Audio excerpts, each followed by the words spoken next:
Welcome everyone. Bob Madison with Minnesota State High School League, wishing you the best to your start of the 2022 school year.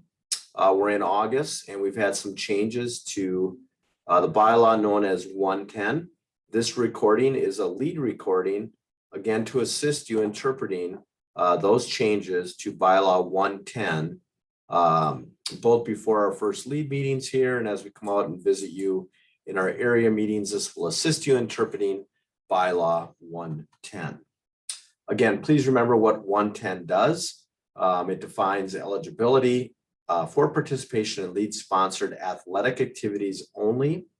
And this is found on pages 27 and 28 within your new handbook. If you don't have those yet, get to know that. Special welcome to our new ADs as they begin to interpret policy and bylaw. Please notice, again, in semesters enrolled, much of this is bylaw. You will note that it is bylaw because it's not in italics. And within the semesters enrolled, you're going to note some different items we'll talk about here in terms of how the bylaw itself has changed. Why did we change bylaw 110? Bylaw 110 did change for a number of reasons, but primarily around these 4 bullet points.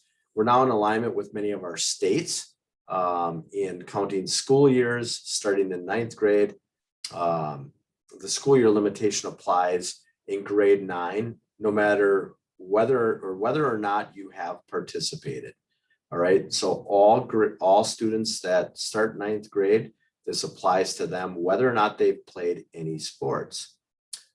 It is now 4 consecutive school years beginning in 9th grade versus the 12 consecutive semesters beginning in 7th grade. We used to be in 7th grade with semesters. Now it is 4 consecutive school years beginning in 9th grade. Students are still permitted to participate in 7th and 8th grade. They just get 1 year of 7th grade and 1 year of 8th grade in Minnesota State High School League governed sports. So if they were to take 7th grade over again and wanted to participate in AAU or USA hockey or something we do not govern, they would still be able to do so.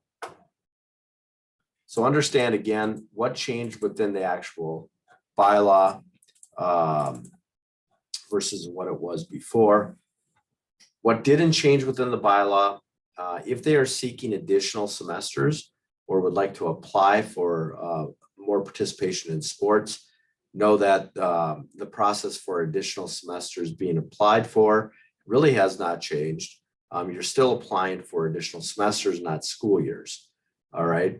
And note that this language, you're going to see it multiple times. In order to apply for additional semesters, there would need to be a substantial disruption to their education outside of the student's control.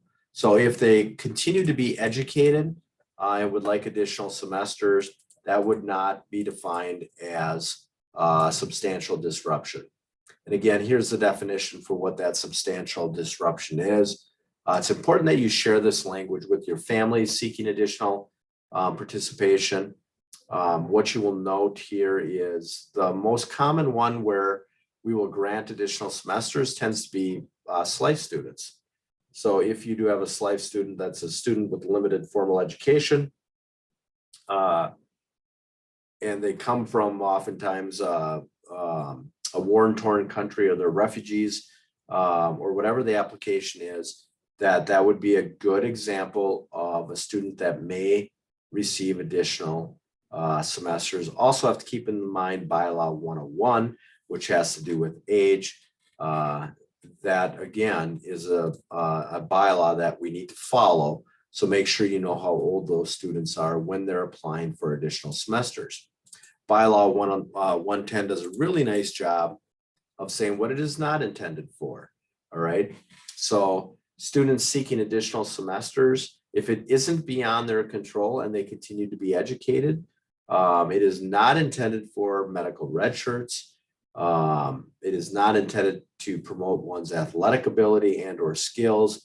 So they're a year older or a year more experienced and have a better chance at playing at a level that they wish. It is not intended for that. So know where that language is. Again, it is now in italics here. So you'll note that this is policy within the bylaw. All right, policy is much easier to change, but this policy did not change. This has always been the case, and showing what bylaw 110 is not intended for. You'll also note that on page 28 in the handbook, there's a great visual that shows you examples of how to apply students that are repeating grades and how that impacts their eligibility. Shows you how to count the school years as well. And this is a great interpretation to share with families and or student athletes as they ask questions, again, found on page 28. Again, feel free to utilize any part of this presentation with families and or parents or student athletes to assist you in interpreting bylaw 110. We hope this recording assists you in getting started on a great start to your school year. And before we get out to you, or before you're able to join us on lead meetings, these are the changes to bylaw 110 and how it applies to you and your programs. Hopefully you found this recording of value that you can refer back to if necessary. Otherwise, we look forward to seeing you soon, and we'll see you on our next lead meeting. Have a great start to your school year.